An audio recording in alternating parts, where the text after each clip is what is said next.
말씀은 사무엘하 5장 17절부터 25절까지 말씀입니다. 여러분 가지고 오신 성경책을 다 찾으셨으면 좋겠습니다. 사무엘하 5장 17절부터 25절 말씀 함께 읽겠습니다. 말씀 봉독한 후에 기도가 준비입니다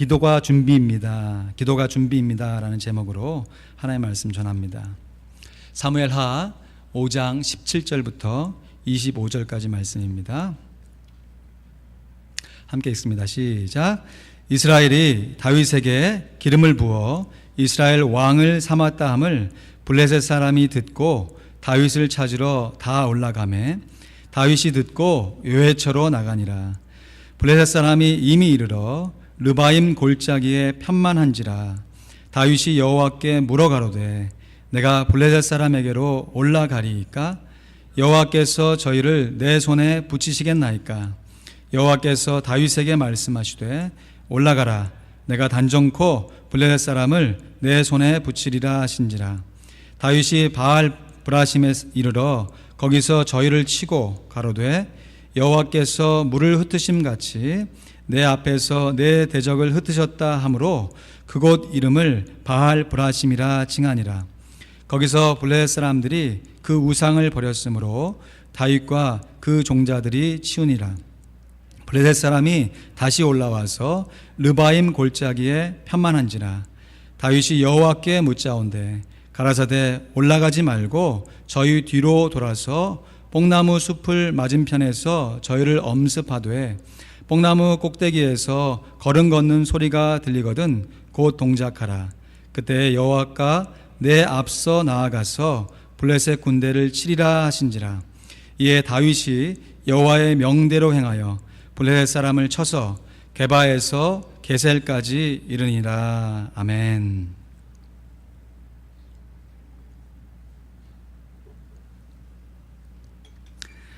이제 제가 아틀란타에서 살게 된 지 만 2달이 되었습니다. 살면서 참 좋은 것이 많더라고요.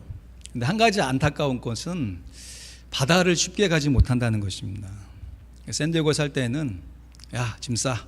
그러면 뭐 20분 만에 탁 가서 바다에 가서 해수욕도 하고 모래놀이도 하고 왔던 좋은 추억이 있는데요. 이제는 바다에서 있는 추억은 잊고 이곳에 적응해서 살아가야겠어요. 근데 바다는 없지만 지난 주일 또 월요일 지나가면서 성가대 수련회를 다녀오면서 수련회 장소에 나와서 레이크 레이니어에 갔다 왔거든요. 너무 좋더라고요. 다 갔다 오셨죠? 안 갔다 오셨습니까? 한번 갔다 오세요. 너무 좋더라고요. 이 민물, 이 호수가 주는 또 특별한 매력이 있더라고요. 여러분, 이 민물과 이 바닷물, 이 강물과 바닷물이 이렇게 탁 만나는 지점을 풍천이라고 합니다. 풍천. 강물과 바닷물이 합쳐지는 곳이에요. 우리 조지아는 있을 수가 없겠지만 저쪽 한국에 가면 풍천이라고 하는 곳이 있어요. 혹시 드셔보셨나요? 풍천장어? 그것도 안 드셔보셨어요? 한국에 가시거든. 그것도 한번 드셔보세요. 진짜 맛있거든요. 풍천장어. 근데 일반적으로 민물고기는 강물에서만 살고 이 짠물, 이 바닷고기는 바다에만 살잖아요. 예를 들어서 민물고기가 바다에 살면 어떻게 돼요? 금방 죽습니다. 뭐 쉽게 죽거든요. 그래서 이 풍천, 이 바람 풍자의 내천자인데요. 이 내에 이는 바람 이런 뜻이겠어요. 아마 이 강물과 바닷물이 탁 만나게 되면 서로 다른 성질 때문에 신기하게도 그 물 안에서 이렇게 바람이 일어나나 봐요. 그래서 그 안에 사는 독특한 뭐 장어 이런 종류는 있지만 대부분의 물고기가 민물은 민물고기고 짠물은 짠물고기예요. 서로 섞여 살면 안 되기 때문에 이 풍천, 이 강물과 바닷물이 만나는 곳에 얇은 막으로 솔트 라인이라고 하는 것이 형성됩니다. 그래야 민물고기와 바닷고기가 서로 함께 살아갈 수 있는 것이지요. 그래서 풍천을 영어로는 솔트 라인 이렇게 부를 수 있어요.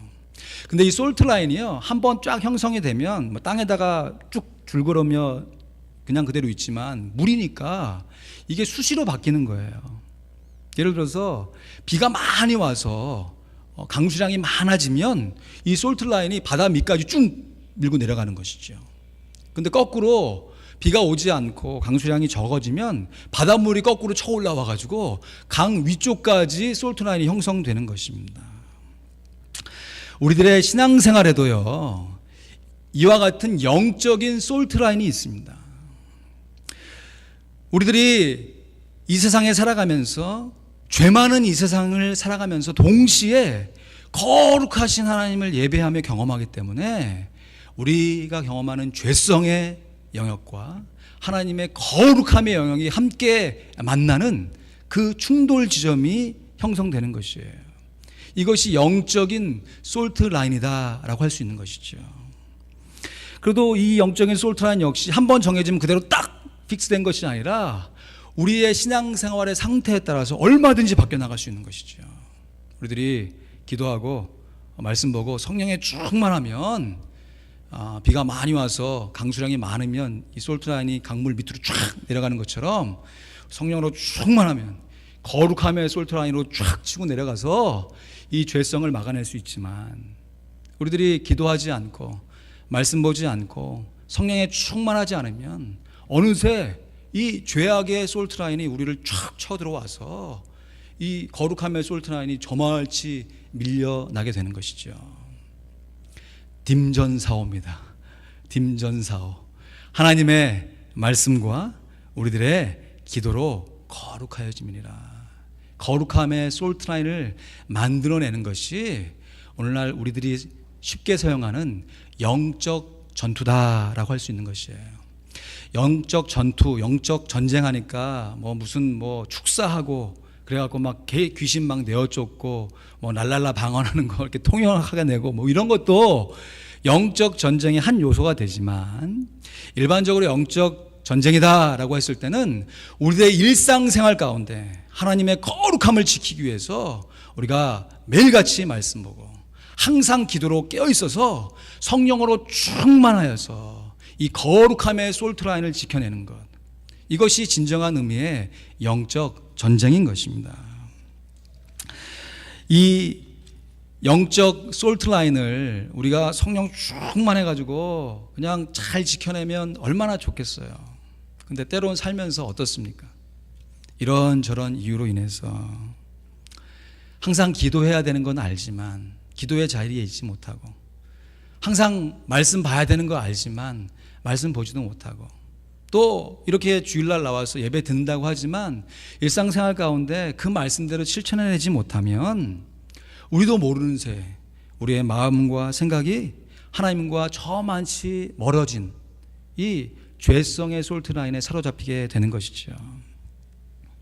여러분, 우리의 환경 따라서 우리의 영적인 전쟁이 왔다 갔다 하는 거 아닙니다. 어떤 경우에는 환경은 잘 풀려나간다 할지라도 우리가 성령으로 충만하지 못하면 환경 따라서 영적 전쟁이 움직여지는 것이 아니기 때문에 우리가 영적으로 밀려갈 수 있는 것이에요. 그러나 어떤 경우에는 반대로 환경이 우리가 생각한 것대로 잘 풀려나가지 않는다 할지라도 우리가 말씀과 기도를 가지고 영적 전쟁에서 승리해내면 하나님께서 원하시는 삶을 살아갈 수가 있는 것입니다. 여러분, 환경 따라서 우리의 믿음이 왔다 갔다 하는 것이 아니라 우리의 믿음 따라 우리의 환경을 재해석해낼 수 있는 성령의 충만한 사람이 되시기를 우리 주님의 이름으로 축원드립니다. 여러분, 나라 간에는 휴전이 있을 수 있어요. 싸우는 거 너무 지겹다, 이제 힘들다. 그러니까 양국의 안정을 위해서 우리 평화협정 맺자. 지금 이스라엘과 중동에서 팔레스틴이 그렇게 하고 있잖아요. 그렇지만 영적 전쟁에 대해서는 휴전이나 평화협정이 있을 수 없습니다. 우리를 넘어뜨리기 위해서 호시탐탐 노리고 있는 이 사단의 악의 세력이 우리를 계속해서 공격해 오기 때문에 우리가 말씀과 기도로 무장하여서 성령 충만하지 않으면 우리 영적 전쟁에서 승리해낼 수 없는 것이에요. 오늘 본문 말씀은요, 다윗이 블레셋과의 전투에서 승리한 내용을 기록해 놓은 것입니다. 다윗이 블레셋과의 전투에서 승리하는데 뭘 갖고 승리했냐면 기도함으로 승리하는 장면이 한 번이 아니고 두 번이나 기록되어 있어요. 여러분, 한 번도 아니고 이 블레셋과의 전투에서 연승을 거둘 수 있는 그 이유가 뭐냐? 뭐 여러 가지 이유가 있겠지만 오늘 본문은 다윗이 하나님께 기도했기 때문에 그렇다라고 증거하고 있습니다. 19절 말씀 보시면 다윗이 여호와께 물어가로되 내가 블레셋 사람에게로 올라가리이까? 여호와께서 저희를 내 손에 붙이시겠나이까? 묻습니다. 23절 말씀에도 다윗이 여호와께 묻자오되 했습니다. 그러니까 하나님께서 말씀하시면서 이러저러하게 행하라 라고 말씀해 주십니다. 다윗이 전쟁에 임하면서 먼저 하나님께 기도했음을 증거하고 있는 것이에요. 여러분, 전쟁을 치르기 위해서 준비할 여러 가지 요소들이 있죠. 전쟁을 승리로 이끌기 위해서 준비할 것이 한두 가지겠습니까? 전비를 준비하고 전력을 막 강화시키고 군사력을 증대시키고 또 군사력만 많으면 뭐합니까? 전략이 서야죠. 내가 여기를 치면 그 다음에 뭘 치고 또 실제적으로 군사들이 싸우고 있는 전술도 개발해내야 돼요. 준비할 게 한두 가지가 아니었지만 그럼에도 불구하고 오늘 본문 말씀은 다윗이 전쟁하기 위해서 준비한 것이 기도 한 가지인 것처럼 증거하고 있습니다. 여러분, 블레셋의 입장에서 보면 다윗이야말로 눈에 가시 같은 존재였을 것입니다. 그 옛날 거인 골리앗과의 싸움에서 기선을 확 제압당해서 그런 것 같습니다. 다윗은 유독 블레셋과의 전투에서 딱 맞짱쓰게 되면 강한 면모를 보여왔어요. 어떤 뭐 축구 경기라든지 어떤 운동 경기도 그렇잖아요. 어떤 양 진영이 탁 맞보게 될 때 해설자들이 막 해설해 주면서 뭐라 그럽니까? 이 두 상대방이 전에는 언제 만났고 어떤 과정을 통해서 누가 몇 번 이기고 몇 번 졌다. 역대 전적이라고 그러잖아요. 역대 전적에서 많이 승리한 팀이 이번 싸움에도 이길 확률이 훨씬 높은 거죠. 다윗이 블레셋과의 전투에서 맞보게 되면 아주 자신 있게 나온 것이에요. 누구보다도 자신 있던 사람이 다윗이었죠. 그리고 지금 이 블레셋과의 전쟁을 딱 한 판 치를 이 시점도, 이 타이밍도 다윗에게는 너무너무 좋은 기회예요.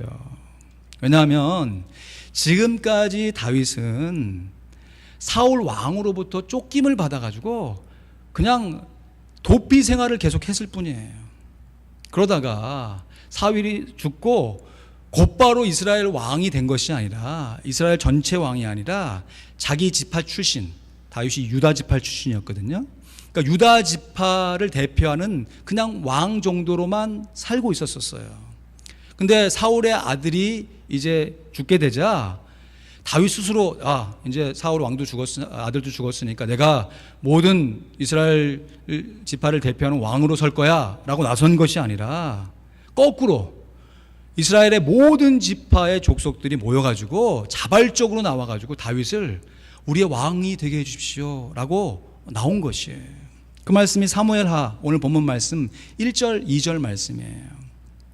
이스라엘 모든 지파가 헤브론에 이르러 다윗에게 나와 말하여 가로되 보소서 우리는 왕의 고륙이니이다.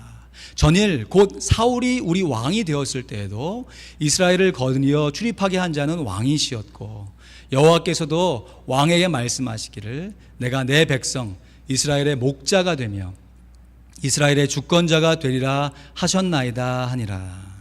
지금 무슨 말이냐면 이스라엘의 모든 지파가 가만히 지금까지 살펴봤는데 옛날 사울왕 시대에도 진짜 왕은 다윗이었습니다. 얼마나 부추기는지 몰라요. 그러면서 온 이스라엘 백성들이 한 마음이 돼서 다윗을 왕으로 자발적으로 삼은 것이에요. 그리고 그렇게 왕이 된 다윗이요, 놀랍게도 이 당시에 단 한 번도 제대로 정복해 본 적이 없는 예루살렘 성을 정복해 버립니다. 그리고 그 예루살렘 성을 정복해 버린 이후에 그 성 이름을 자기 이름을 따서 다윗성이다 이렇게 불러버려요. 이것이 왜 그렇게 중요하고 대단한 사건이냐면 여호수아를 중심으로 이스라엘 백성들이 가나안 정복 전쟁을 치러 갔잖아요. 그때 다른 지역은 대부분 다 정복했는데 이 예루살렘성, 이 산성입니다. 요새. 이 요새는 제대로 정복해 보지를 못했어요. 사울왕도 정복해 보려고 했지만 못했어요. 그런데 다윗이 왕이 되자마자 첫 번째 정복을 치룬 것이 예루살렘 정복인데 그냥 단숨에 확 그 예루살렘 성을 정복해버린 것이에요.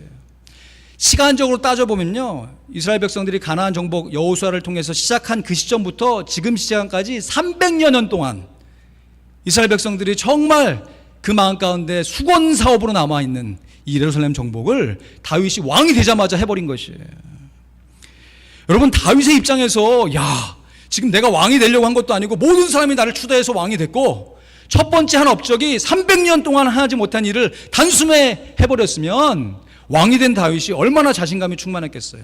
야, 이제야 정말 하나님께서 나를 들어 세워주시는구나. 이렇게 승승장구하는 다윗의 모습을 오늘 사무엘하 5장 10절 말씀이 이렇게 표현합니다. 만군의 하나님 여호와께서 함께 계시니 다윗이 점점 강성하여 가니라. 여러분, 사람이 잘 나가면 잘 나가는 데서 끝나는 것이 아니라 안타깝게 잘 나가면 막 나가잖아요. 그래서 넘어지지 않습니까?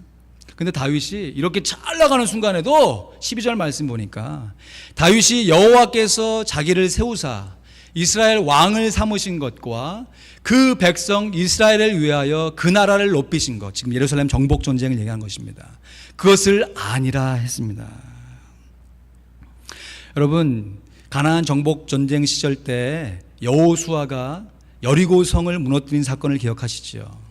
정말 드라마틱하게 어떤 전쟁의 도구 한 번도 사용해보지 않고 이스라엘 백성들이 그냥 순종하여 돌면서 함성을 통해 무너뜨렸던 성 여리고, 여호수아 성을 쳤네 여리고. 이 정복 전쟁으로 인해서 이스라엘 백성들은 야, 이 가나안 정복 전쟁이야말로 우리의 손에 달린 것이 아니라 하나님의 손에 달린 것이구나 라는 것을 깊이 있게 깨닫게 되었을 것이에요.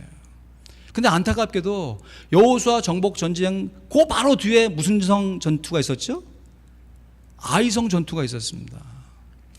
여리고 성과 아이성을 비교해 보면 전략으로 비교가 되지 않을 만큼 차이가 큰 성이에요. 여리고 성은 감히 우리의 힘으로 넘볼 수 없는 성이고 아이성은 우리 힘으로도 한번 해볼 만한 성인 것이에요. 그러니까 여리고 성을 하나님의 능력으로 무너뜨림에도 불구하고 여호수아뿐만 아니라 거기에 있는 모든 사람들이 또 공교롭게도 그 사건을 이룰 때는 아이성 전투 이전에는 이스라엘 백성들이 기도했다는 얘기가 전혀 없습니다. 마음 가운데 어떤 마음이 들었냐면 한번 해볼 만한 거예요. 속된 말로 야, 밀어버려, 덮어버려, 묻어버려, 이런 거죠. 그리고 보기 좋게 전쟁을 하러 딱 나갔는데 결과가 어떻게 됐어요? 참패를 하고 말았죠. 그때 이스라엘 백성들이 회개하면서 다시 전열을 가다듬고 야, 가나안 정복 전쟁은 우리 손에 달린 게 아니야, 하나님의 손에 달린 거야 라고 하면서 한 전쟁 한 전쟁 수행해 나가면서, 여러분, 전쟁을 기도로 합니까? 무기로 합니까? 정답은 둘 다 하는 것이에요. 둘 다 해야죠. 근데 무기 갖고만은 안 된다. 기도가 반드시 뒷받침돼야 한다는 것을 깨닫게 된 것이에요. 여러분, 지금 이 다윗의 입장에서도요, 지금 다윗의 입장에서 여러분 지금 블레셋 전투를 한번 생각해 보세요. 지금 사무엘로부터 기름 부음을 한 20여 년 전에 받았거든요. 다윗이 어린 시절에 기름 부음을 받았어요. 네가 이스라엘 대표하는 목자가 될 거야, 왕이 될 거야. 근데 현실의 생활 속에서는 사울에게 계속 쫓겨요. 언제 죽을지도 모르고. 그러다가 마침내 이제 하나님께서 기회를 주셔서 유다의 조그만 왕으로 세움을 받았고, 또 시간이 한참 지난 이후에 이스라엘 전체를 대표하는 왕으로, 이거는 뭐 내가 하겠습니다가 아니라 이스라엘 모든 족속들이 함께 나와가지고 왕으로 추대함을 받았어요. 그리고 첫 번째 한 일이 뭐라고요?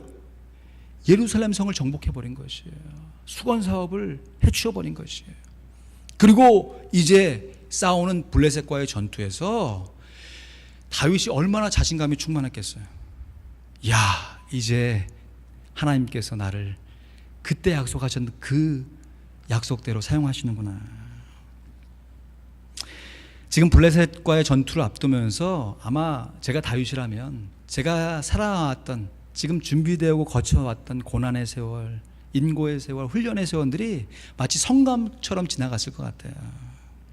그리고 이제 다윗을 이스라엘 온 족속을 대표하는 왕으로 삼으신 그 이후에 걸맞게 내가 이제 이스라엘 대표하는 왕으로서 내가 적국 블레셋과 전쟁에서 싸워 이기리라.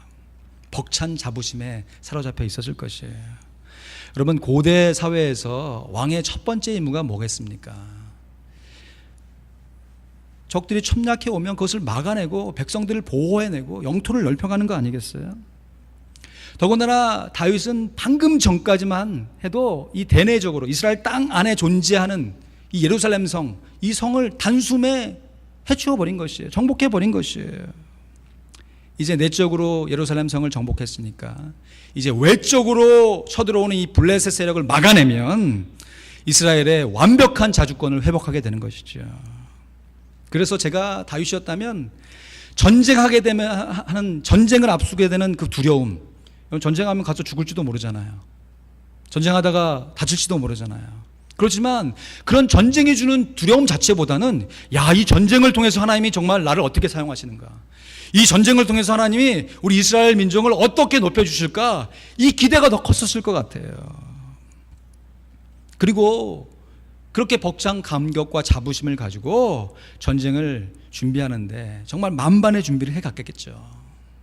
그런데 오늘 본문 말씀에는요, 그렇게 여러 가지로 준비했던 다윗의 전쟁 준비는 기록이 하나도 없고 오직 한 가지, 다윗이 이 전쟁 준비를 위해서 하나님께 기도했던 그 한 가지만을 기록하고 있습니다. 그래서 오늘 본문 말씀을 읽으면요, 다윗이 전쟁 준비를 하나도 하지 않고 그냥 앉아가지고 기도만 하고 있는 것처럼 느껴질 수도 있어요. 18절 말씀 다시 보시죠. 18절 말씀에 블레셋 사람이 이미 이르러 르바임 골짜기에 편만한지다 했습니다. 그리고 19절 말씀 보니까 다윗이 여호와께 물어가로되 내가 블레셋 사람에게로 올라가리까? 여호와께서 저희를 내 손에 붙이시겠나이까? 물어봐요. 여러분, 지금 이 상황에서 다윗이 이런 기도를 드리는 게 합당한 기도 제목 같습니까? 지금 블레셋이 쳐들어올 게 아니에요. 쳐들어온 게 아니에요. 이미 쳐들어와서 편만해 있습니다. 그러면 그 상황 가운데 내가 하나님 지금 전쟁을 할까요 말까요? 이런 기도가 합당하겠습니까? 아니면 쳐들어왔습니다. 하나님 어떻게 하면 좋습니까? 싸워나가서 승리하게 해주십시오. 우리 백성들에게 사기를 높여주십시오. 뭐 이런 기도를 해야 되는 거 아니에요? 근데 이미 블레셋 사람들이 골짜기에 진을 치고 편만해 있는 이 상황 가운데 다윗이 여호와께 묻는 것이 내가 블레셋 사람들에게로 올라가니까 전쟁을 해야 됩니까? 말아야 됩니까? 그 근본부터 묻고 있다는 것이에요. 그럼에도 불구하고 다윗은 기도를 먼저 했다는 것이죠. 싸워야 할 분명한 명분이 있음에도 불구하고 이스라엘의 자주권을 이 상황 가운데 되찾아야 하는 기회가 주어졌음에도 불구하고 먼저 하나님께 뜻을 묻는 기도를 하고 있다는 것이에요. 근데 너무 놀라운 것은요, 다윗이 이러한 기도를 한 번만 한 것이 아니라 그 이후에 진행되는 전쟁 가운데서도 동일하게 기도한다는 것이에요. 22절 말씀 보시죠. 22절 말씀에 블레셋 사람이 다시 올라와서 르바임 골짜기에 편만한지라. 아까 그 말씀과 하나가 달라요. 블레셋 사람이 이미 올라와서 르바임 골짜기에 편만했고, 두 번째는 블레셋 사람이 다시 올라와서 르바임 골짜기에 편만했습니다. 근데 23절 말씀에 다윗이 여호와께 묻자오다 했어요. 여러분, 다윗은 첫 번째 전쟁을 통해서 얻은 전쟁의 노하우를 갖고도 충분히 두 번째는 전쟁을 수행할 수 있었을 것입니다. 그렇지 않겠습니까? 지금 똑같은 지역에 똑같은 전력을 갖고 있는 사람들이 와서 진을 치고 있는 것이에요. 그러면 첫 번째 했던 자기의 방식대로 전쟁에 나가서 승리할 수 있다고 하는 자신감을 갖고 전쟁하지 않았었겠어요? 근데 이 위의 말씀 보면 첫 번째 것과 전혀 다른 전쟁의 방법을 하나님께서 제시해 주시죠. 첫 번째 전쟁의 노하우를 내려놓고 두 번째에도 동일하게 하나님의 뜻을 묻고 있는 다윗의 기도의 모습입니다.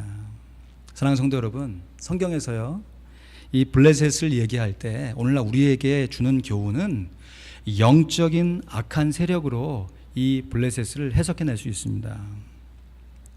그래서 이 블레셋과 전쟁했던 다윗은, 그렇게 기도했던 다윗은 오늘날 영적인 전쟁을 수행하고 있는 우리들에게 참으로 귀한 기도의 모범이 되는 것입니다. 여러분, 우리는 어떻습니까? 명분만 좋으면, 지금 이 상황에서 지금 내가 해야 하니까, 내가 이것을 하는 것이 시급하니까 그냥 해가고 있지 않습니까? 그저 환경과 여건이 그냥 맞아떨어지니까 나름 그 가운데서 내가 생각하는 어떤 생각을 가지고 지혜롭게 처신한다고 하지만, 여러분, 분명한 것은요, 기도가 빠진 명분만큼 위험한 것이 없어요. 기도가 빠진 자신감만큼 위험한 것이 없는 것입니다. 어쩌면 오늘 본문에서 다윗에게서 볼 수 있는 것처럼 우리들이 아무리 전쟁 준비를 잘 해왔다 할지라도, 또 그것을 위해서 나름 열심히 수고하고 노력했다 할지라도, 그리고 어떤 전쟁을 치르기 위해서 야, 이 방법으로는 정말 해낼 수 있을 것이야 라고 하는 자신감이 있다 할지라도, 우리들이 최우선순위로 해야 할 것은 바로 기도라는 것입니다. 다윗이 그 많은 전쟁 준비를 자신감 속에서 필요한 명분에 따라서 준비했다 할지라도, 오늘 성경 저자가 우리들에게 교훈하고 있는 한 가지는 바로 기도인 것입니다. 여러분, 제가 목사로서 목회를 해가면서 설교도 하고 신방하고 여러 가지 사람들을 만나고 함께 목회 활동을 해간다 할지라도, 하나님께서 저를 평가하시는, 제가 정말 준비해야 할 최우선의 준비는 바로 기도라는 것입니다. 마찬가지로 여러분이 비즈니스를 하시고 또 어떤 사업을 운영하시거나 아니면 집에서 가정을 돈 벌고 양육한다 할지라도, 마땅히 해야 할 명분이 서고 그것을 해야 할 수 있는 노하우가 생기고 자신감이 있다 할지라도, 여러분이 가장 먼저 해야 할 것은 하나님 앞에서 엎드려 기도해야 하는 기도의 본인 것입니다. 하나님께 상의하면서, 하나님의 뜻을 물으면서, 하나님께 우리의 마음을 드리면서 살아내었던 우리의 삶의 모습이 하나님께서 우리를 평가하시는, 어쩌보면 하나님의 유일한 평가의 기준인지도 모르겠습니다.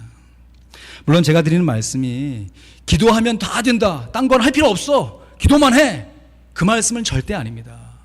여러분, 전쟁하려면 무기를 준비해야죠.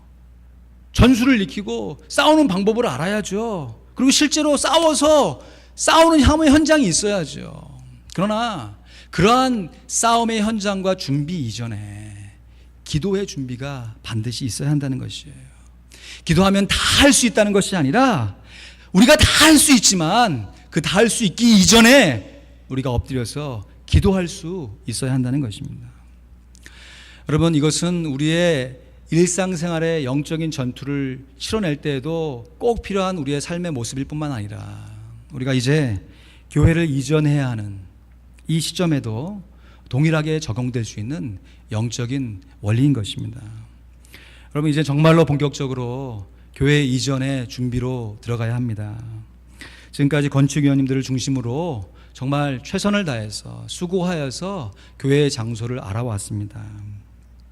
교회의 건물과 건물을 구입하는 방법과 이 건물을 렌트하는 방법, 이 두 가지를 동시에 고려해 가면서 이 둘루스 이 지역에 있는 거의 모든 건물들을 정말 알아보고 실제로 가보고 노력해 봤어요. 이를 위해 수고해 주신 모든 분들에게 진심으로 감사를 드립니다.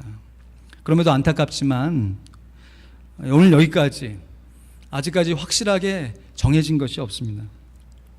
건축위원들이 결정을 잘 못하는 우유부단한 사람들이라서 그런 것이 아니라, 정말 우리의 상황에 꼭 맞는, 커도 안 되고 적어도 안 되고 비싸도 안 되고 싸면 좋지만 이런 우리에게 딱 맞는 이 장소가 안 생기는 것이에요.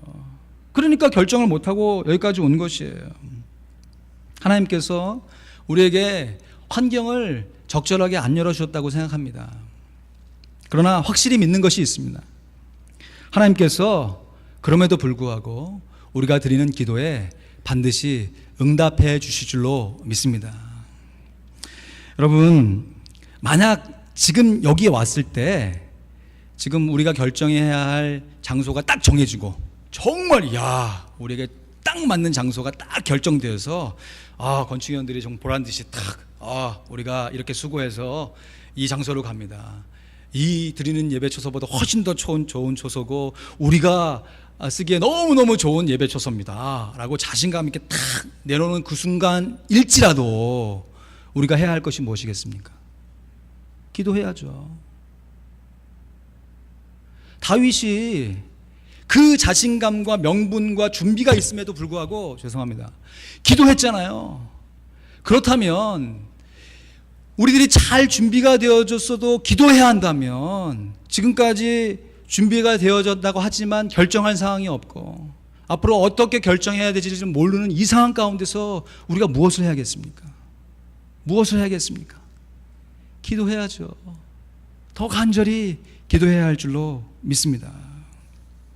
하나님께서 이 다윗에게 이러한 기도의 응답으로 인도하셨던 하나님께서요, 이스라엘 백성들이 어려운 시기를 만날 때마다 기도하는 기도의 사람들을 붙여주셔서 그 기도의 역사로 그 이스라엘 백성들의 역사를 인도해 가시다가 안타깝게도 이스라엘 백성들이 기도하지 않고 계속 죄악으로 밀려서 죄악의 솔트라인으로 밀려갔을 때 안타깝게 이스라엘 백성들이 적국의 포로로 잡혀갔습니다.